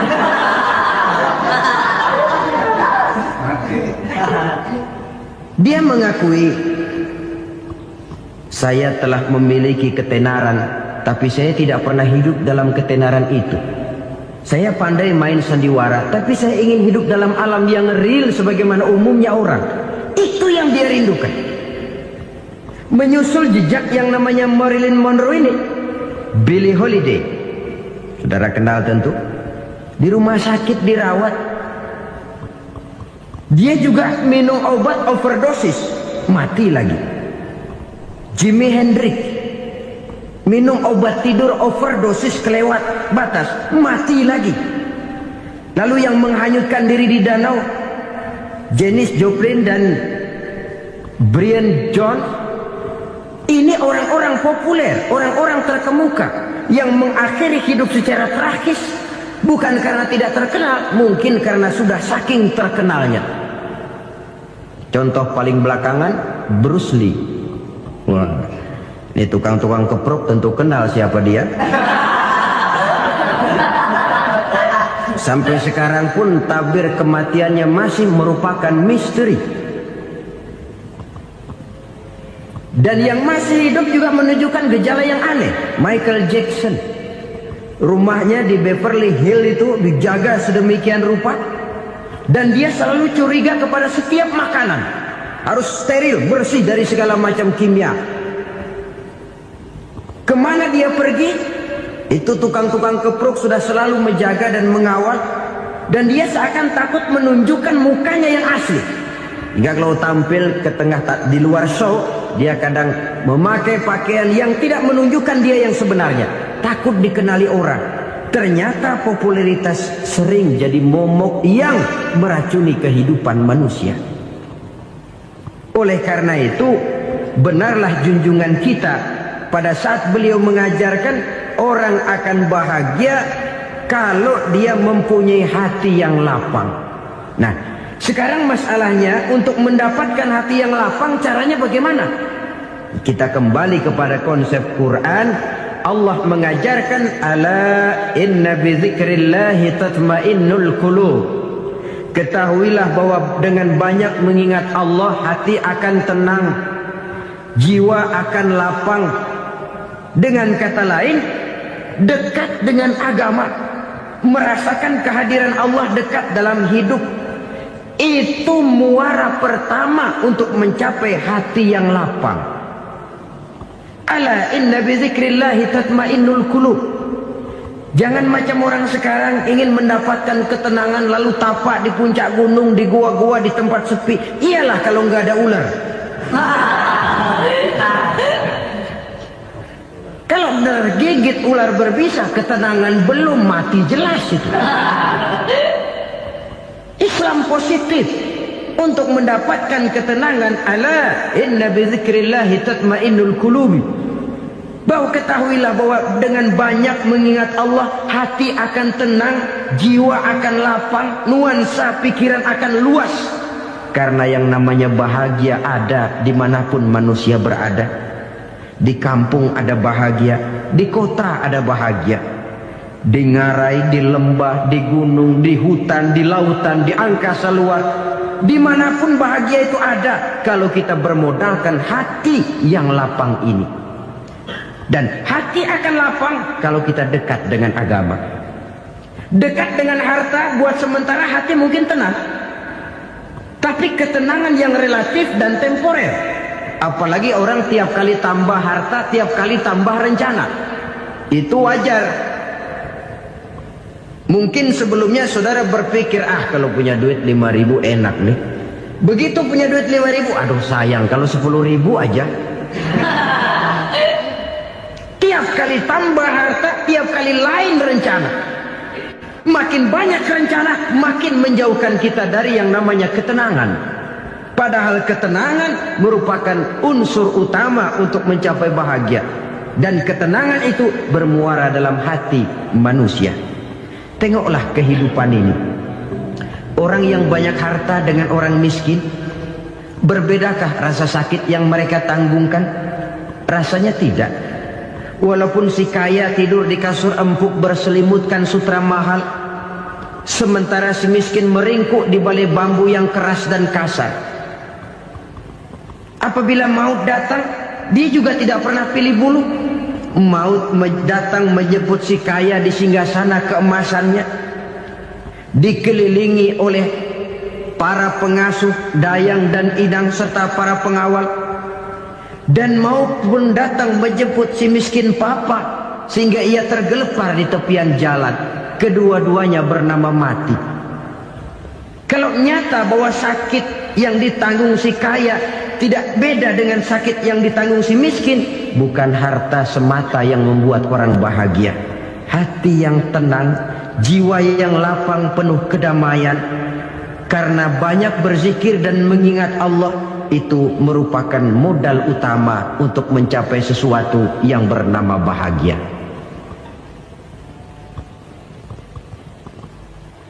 Saudara hadirin yang saya hormati, inilah yang pertama dari 4 ciri yang digambarkan oleh Nabi tentang tanda-tanda orang bahagia. Dan harus berangkat dari yang pertama ini, hati yang lapang. Ini yang harus kita miliki lebih dahulu, baru nanti akan menyusul kepada poin yang ketiga, kedua, dan selanjutnya.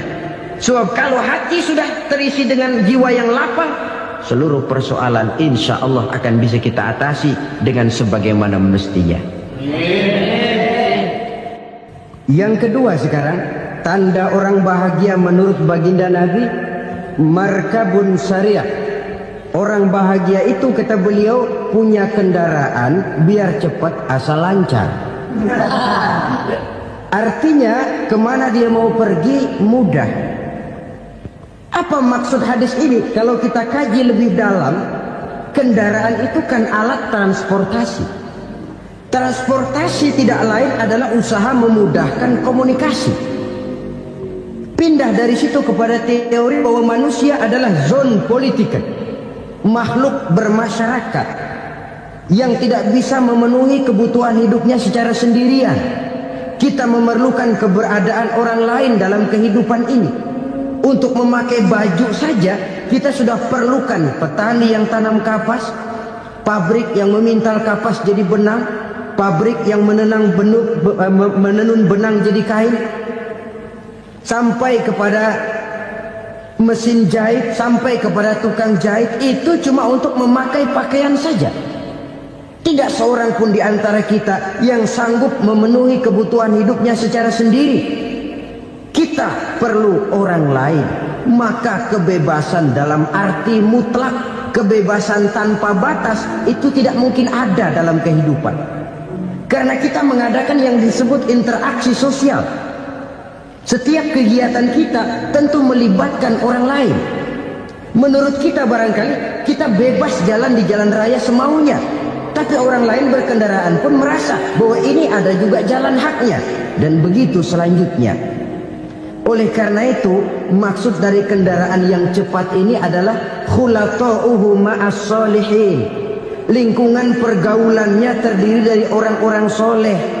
Pergaulannya luas. Kemana dia pergi ada temannya. Kesulitannya ada tempat dia cerita. Dan kesulitan kalau sudah diceritakan kepada orang lain, taruh kata orang itu tidak bisa menolong, namun menceritakannya kepada orang yang kita percayai, kan paling kurang sudah mengurangi beban jiwa, mengurangi tanggungan batin, merasa masih ada tempat kita cerita. Maka lebih baik orang awam yang mau bergaul ketimbang orang setengah alim tapi ngunci pintu. Sebab nantinya akan timbul sikap picik, cupik pandangan, dan tidak luas menghadapi kenyataan dalam kehidupan ini. Namun yang harus kita garis bawahi, pergaulan memang mesti luas. Namun jangan sekali-kali lupa bahwa pergaulan sangat besar pengaruhnya dalam ikut membentuk kepribadian manusia. Sehari-hari bisa kita bilang, kalau kita dekat sama tukang minyak wangi, sekalipun nggak dibagi minyaknya, baunya tentu dapat. Betul? Tapi dekat sama tukang elas, walaupun nggak kena apinya, asapnya mesti kena. Kalau Syauqi mengatakan lebih jelas lagi, man asyaral asyrafa asa musyarrafan wa muasyiral anzali ghairu musyarrafin. Awalam taral jildal hakira muqabbalan bisagri lamma sara jildal mushaf.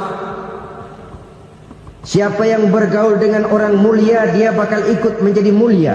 Tapi siapa yang berteman dengan orang hina, dia tidak bakal ikut menjadi mulia. Tidakkah kau lihat, kata Syauqi, kulit kambing yang hina pun dicium orang ketika menjadi kantong Quran. Kulit kambing hina, kalau dia sendirian gak ada yang mau cium. Tapi begitu dia bergaul dengan Quran, menjadi kantong Quran, dipakein minyak wangi, ditaruh di tempat yang tinggi, mau diambil dicium dulu, dibawa dengan penuh hormat dan hati-hati. Kulit kambing yang hina lantaran berteman dengan Quran, numpang mujur.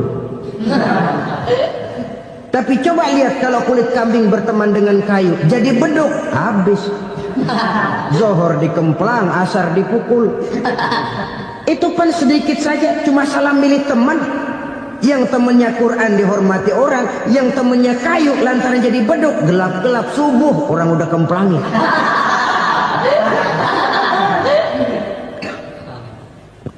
Maka terutama kepada adik-adik remaja yang masih mencari identitas diri, yang ibarat kaset masih kaset kosong, mudah diisi oleh apapun, pandai-pandailah memilih teman dalam bergaul. Karena banyak orang yang tadinya baik-baik, ketika terseret dalam pergaulan dengan orang yang tidak baik, kebaikannya menjadi lentur dan luntur. Tapi berapa banyak bajingan-bajingan tengik, orang-orang yang berlumur noda dan dosa, tiap hari melakukan maksiat, namun bergaul dengan orang yang baik-baik, pada akhirnya sedikit demi sedikit beringsut dan berangsur dia terbiasa mengikuti kebaikan-kebaikan. Saya tekankan ini kepada remaja karena mereka masih mencari identitas diri. Apa yang mereka lihat mereka mau, apa yang mereka dengar mereka ingin tahu. Coba lihat kehidupan remaja. Pulang nonton film Rambo, pengen jadi Rambo, gagah, maunya belekai melulu. Pulang nonton film Superman, pengen bisa terbang. Pulang nonton India, nyanyi melulu. Wajar, mereka masih mencari identitas diri. Saya ini sebenarnya siapa? Lingkungan, pergaulan akan membentuk itu. Karena itu pandai-pandailah bergaul, karena ia sangat besar pengaruhnya dalam ikut membentuk kepribadian manusia. Apalagi sifat yang jelek lebih cepat menularnya ketimbang sifat yang baik. Sifat yang baik, watak yang soleh itu lambat sekali untuk menular. Tapi yang tidak baik, kan prosesnya mah kalau remaja biasanya mula-mula dengar. Karena dengar lalu pengen tahu. Karena pengen tahu lalu ngeliatin. Begitu ngeliatin kan pengen nyobain. Setelah nyobain ketagihan. Nah ini prosesnya. Yang namanya ganja, morfin, narkotik, awalnya kan begitu. Mula-mula dengar katanya kalau sudah fly to the sky, sudah melayang ke langit katanya, disitulah puncak kebahagiaan. Mulanya cuma dengar. Karena dengar pengen tahu. Karena pengen tahu lalu melihat, kumpul sama orang yang suka ngeganja. Setelah ngelihat, nah pengen ngerasain. Begitu ngerasain enak juga, ketagihan. Kalau sudah ketagihan jadi penyakit kronis, bisa merembet kepada yang lain. Iya, kalau orang tuanya mampu untuk beli morfin, beli ganja. Kalau tidak kan pikirannya ngayap, jemuran siapa ya gue sabar. Timbullah perbuatan-perbuatan negatif yang bermula dari salah pergaulan. Apalagi buat adik-adik remaja yang tinggal di kota-kota besar, yang pengaruh budaya, pengaruh kesenian, pengaruh struktur kehidupan yang nampak makin individualistis, di mana persaingan tajam, tensi ekonomi tinggi, orang mudah mengalami stres. Pandai-pandailah dalam bergaul, sekali lagi, karena ia sangat besar pengaruhnya dalam ikut membentuk kepribadian manusia. Orang bahagia punya kendaraan yang cepat, artinya punya pergaulan yang luas, dan lingkungan pergaulannya terdiri dari orang-orang yang soleh.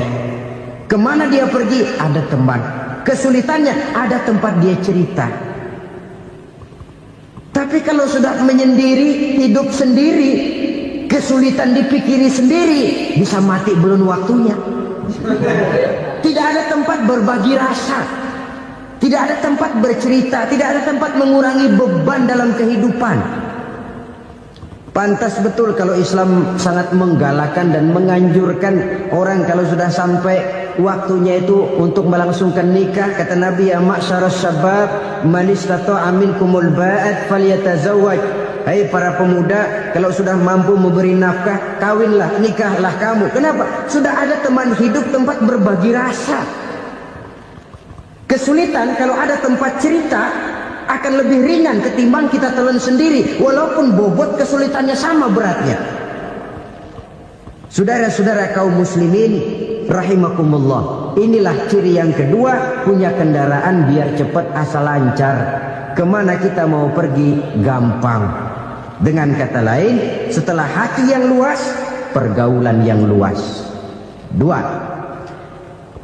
Yang ketiga sekarang, tanda orang bahagia itu menurut Nabi, misbahun mudhi'un, punya lampu yang terang. Oh, itu enggak problem. Sekarang sudah zamannya listrik masuk desa, Pak. Lampu sudah terang semua. Betul, kalau itu yang dimaksud. Tapi tidak cuma itu. Karena lampu yang dimaksud di sini, lampu yang akan menerangi seluruh perjalanan hidup. Dan perjalanan hidup itu sudah dimulai sejak kita terlahir ke alam ini, sampai masuk ke alam barzakh, kumpul di padang mahsyar, sampai ke akhirat.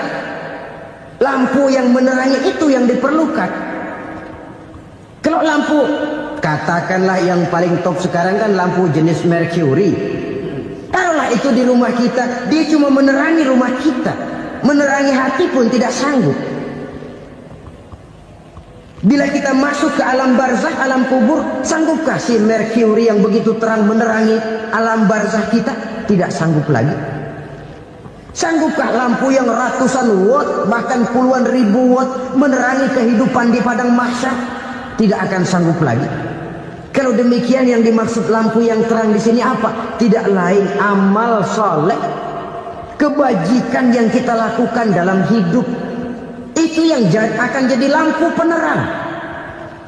Di dunia nama kita akan terang. Jasad kita boleh hancur terkubur tanah, tapi nama kita akan dikenang orang. Begitulah kalau orang meninggalkan kebajikan dalam hidup seperti sekarang. Ribuan orang tiap saat berziarah ke kubur Imam Syafi'i, ke kubur Imam Malik, ke kubur Imam Ghazali, ke kubur orang yang baik-baik, orang yang soleh-soleh. Kebajikannya yang ditinggalkan, yang mengukir namanya dengan tinta emas. Sehingga saudara sudah terbaring di alam kubur, orang lewat, Allah, ini kuburannya Fulan bin Fulan, dulu ini kebaikannya Masya Allah, saya ikut merasakan. Mari kita mampir sebentar, kita Fatihah. Mohon disampaikan Allah pahalanya kepada almarhum. Al-Fatihah. Itu kalau orang baik-baik. Lalu saudara tanya, Pak, orang mati dikirimin Fatihah apa nyampe pahalanya? Saya jawab, kalau saudara nggak percaya, mati dulu dah. Nanti saya Fatihain, tungguin di sana. Umpama nggak sampai, balik lagi kemari. Sekarang ini kan maunya otak-otakan saja. Kalau nggak masuk otak, nggak percaya. Padahal alam gaib itu nggak bisa diotak-otakin. Sama saja dengan saudara pernah dengar cerita kapal tanpa emas tenggelam kan? Pernah nggak? Di mana? Di laut Masalembo. Begitu ketampo emas tenggelam, ratusan penumpang itu terjun ke laut, dipermainkan gelombang, berjuang menghadapi maut itu. Orang lagi timbul tenggelam di lautan, dihantam ombak, kita tengokin pakai helikopter. Pak, lagi timbul tenggelam ya? Iya, tolongin. Jangan khawatir Pak, nih saya kirim intan Pak, harganya 10 juta. Kira-kira orang yang timbul tenggelam di laut seneng nggak? Tidak. Kan mahal toh intan 10 juta. Kenapa dia nggak senang? Karena intan 10 juta dalam kondisi seperti itu tidak sanggup menyelamatkan dia. Dia akan girang kalau dikirimin ban mobil bekas, dikirimin papan terentang atau bambu. Intan yang 10 juta dia nggak girang. Ban mobil bekas yang 1000 perak, tuh pegang, itu yang dia girang betul.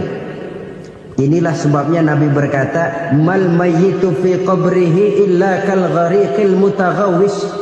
Orang yang meninggal di alam kuburnya seperti orang timbul tenggelam di lautan.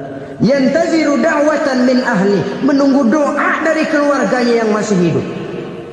Duh, bapak saya sudah meninggal, saya sayang benar sama dia. Kirimin kulkas ke kuburannya Itu sama saja dengan tadi orang tenggelam di lautan dikirimi intan yang harganya 10 juta, enggak sampai. Begitulah kalau kebajikan yang kita tinggalkan dalam hidup, sudah mati pun kubur kita masih diziarahi orang. Tapi kalau jahat yang kita tinggalkan, boro-boro lah orang mau doa lewat dekat kuburan kita juga serem.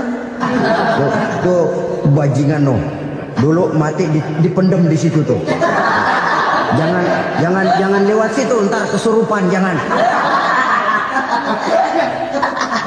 Lewat saja orang ngeri. Konon lagi membacakan Fatihah dan mengirimkan doa. Hidup pada hakikatnya adalah kesempatan untuk berbuat baik. Maka sekali kesempatan itu diberikan, manfaatkan dengan sebaiknya. Sebab kesempatan kedua tidak akan pernah ada. Kesempatan berbuat baik di sini, di akhirat sudah pembalasan namanya. Sekali kesempatan itu dicabut, dia tidak akan pernah dikembalikan lagi. Kata Iqbal, hidup tidak mundur ke belakang, Bung. Berhenti diinjak orang, mundur hancur. Tidak ada kata mundur dalam hidup ini. Berhenti diinjak orang, mundur kecebur. Tidak ada kata lain. Harus maju dalam kehidupan, dalam artian yang positif. Hidup adalah kesempatan untuk mengumpulkan kebajikan yang sebanyak-banyaknya. Di situ nilai daripada manusia.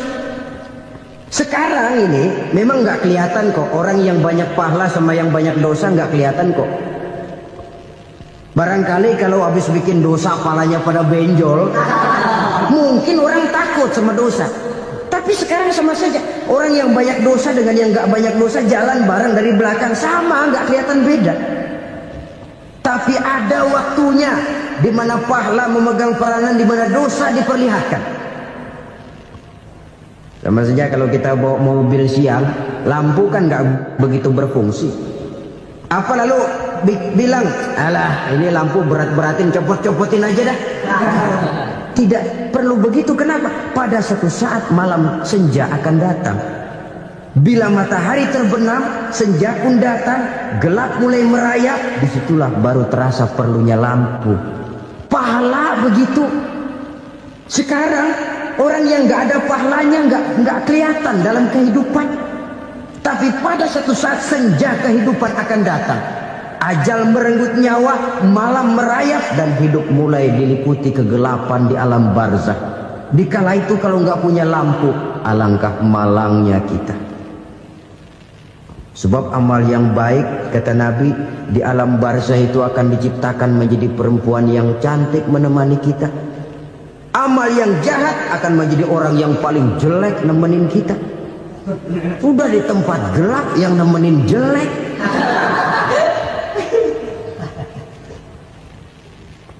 Kaum muslimin rahimakumullah. Kalau demikian masalahnya, tergantunglah kita pandai memanfaatkan waktu. Al-waktu kasayf, waktu itu cepat sekali. Yang namanya waktu itu tahu-tahu. Tahu-tahu udah tahun 87. Tahu-tahu udah begitu. Tahu-tahu yang kemarin anak-anak, sekarang udah pada punya anak. Tahu-tahu saja itu. Begitu cepat waktu berlalu. Kalau tidaklah pandai kita memanfaatkannya, akan rugi kita. Nabi bersabda, "Man kana yaumuhu khairun min amsihi fahuwa rabih." Barang siapa yang hari ini lebih baik daripada hari kemarin, itu orang untung. Hari ini lebih baik daripada kemarin. Bulan ini lebih baik dari bulan kemarin. Tahun ini lebih baik dari tahun kemarin. Itu orang yang beruntung. Tahun kemarin sembahyangnya maghrib doang, sekarang udah tambah isya. Tahun kemarin cuman Idul Fitri aja ngancem bener, sekarang udah tambah Jumat, lalu tambah lagi maghrib, tambah lagi isya, dan selanjutnya. Hari ini lebih baik daripada kemarin, itu orang yang beruntung. Wa man kana yaumuhu mithlu amsihi fahuwa khasir. Lalu barang siapa yang hari ini sama saja dengan hari kemarin, itu orang rugi. Hari ini sama dengan kemarin, rugi itu. Bulan ini begitu, bulan kemarin begitu, tahun ini begitu, tahun lalu juga begitu.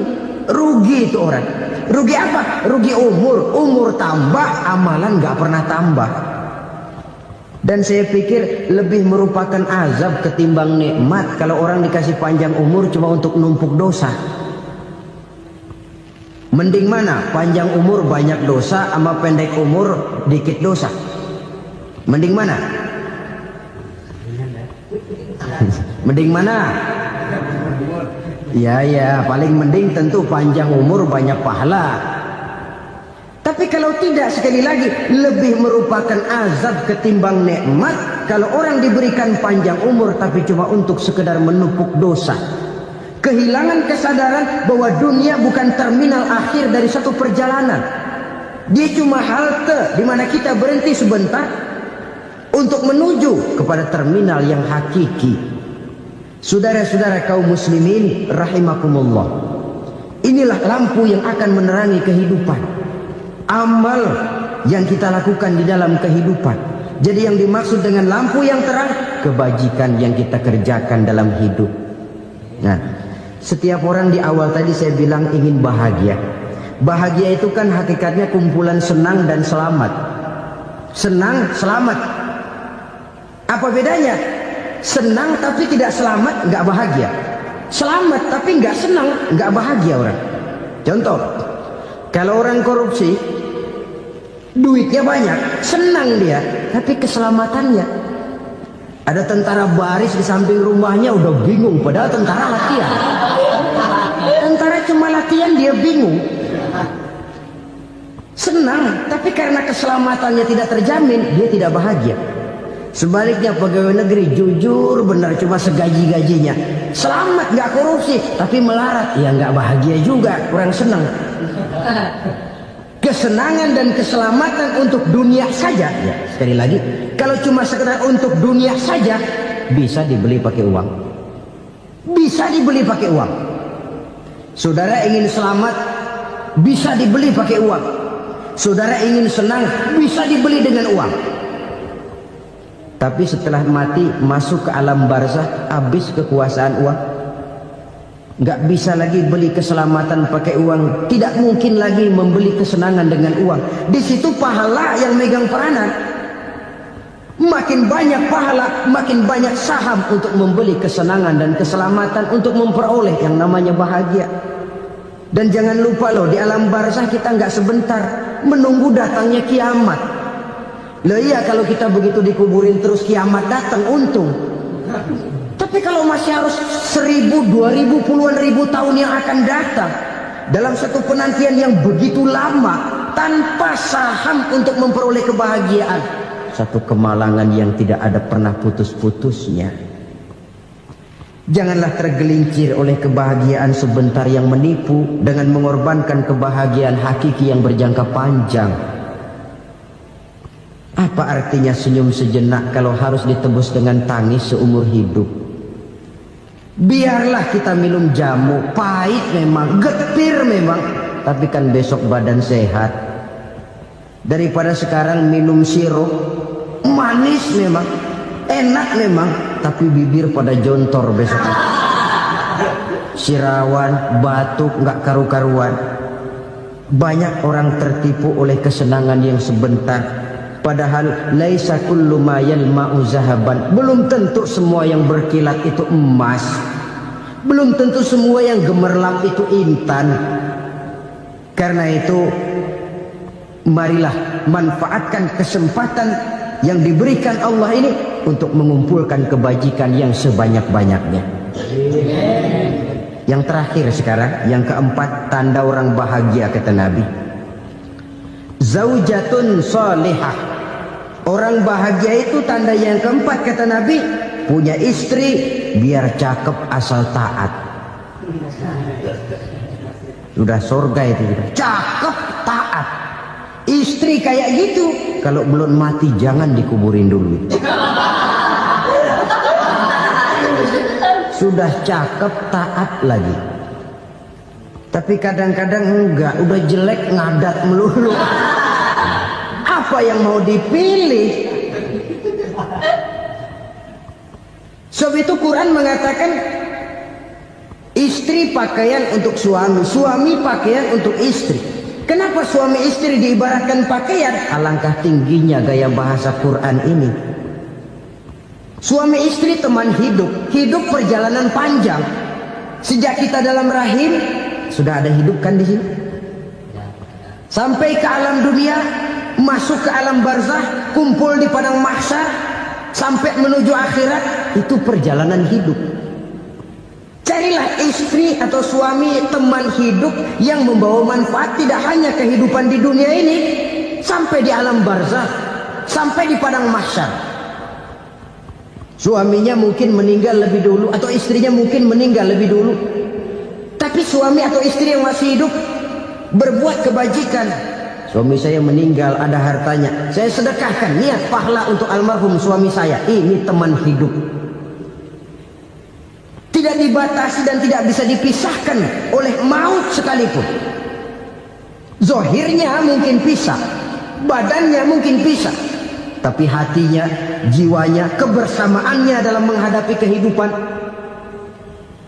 Karena itu, saudara-saudara, bahasa Quran indah. Suami istri diibaratkan seperti pakaian. Apa fungsi pakaian? Pertama, pakaian jadi kebanggaan. Artinya, suami harus menjadi kebanggaan istri, istri harus jadi kebanggaan suami. Yang kedua, pakaian itu kan fungsinya menutup aurat. Artinya sesama suami istri harus saling menjaga kekurangan masing-masing.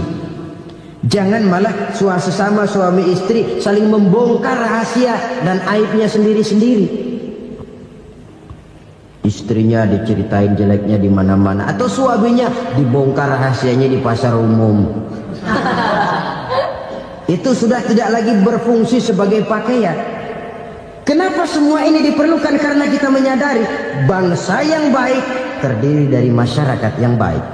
Masyarakat yang baik merupakan susunan dari warga yang baik. Warga yang baik adalah terdiri dari rumah tangga yang baik. Dan rumah tangga yang baik merupakan susunan dari pribadi yang baik. Dari situ langkah dimulai. Membangun satu bangsa yang baik diawali dengan membangun rumah tangga yang baik, dengan menciptakan pribadi-pribadi yang baik. Sehingga dari sini diharapkan berkembanglah nilai-nilai kebaikan. Orang akan bahagia mempunyai istri yang soleh. Kenapa? Tidak ada seorang suami bisa sukses jadi apapun dia, apapun profesinya. Dokter kah, kiai kah, mubalik kah, petani kah, pengusaha kah, pejabat tinggi kah, tidak ada seorang suami yang bisa sukses tanpa peran serta istrinya. Walaupun memang peranan itu tidak begitu kelihatan, tapi sangat menentukan. Karena itu, saudara hadirin yang saya hormati, Islam sangat menghargai kaum wanita, memberikan kedudukan yang tinggi sepanjang tidak mematikan kodrat kewanitaannya. Nah, kalau sudah kesuksesan ini diawali dari rumah tangga, karier di masyarakat mudah untuk dikejar. Tapi keberantakan di rumah tangga merupakan kegagalan pertama di tempat lain. Nah, inilah saja yang dapat Al-Fakir sampaikan pada pertemuan kali ini. Terima kasih.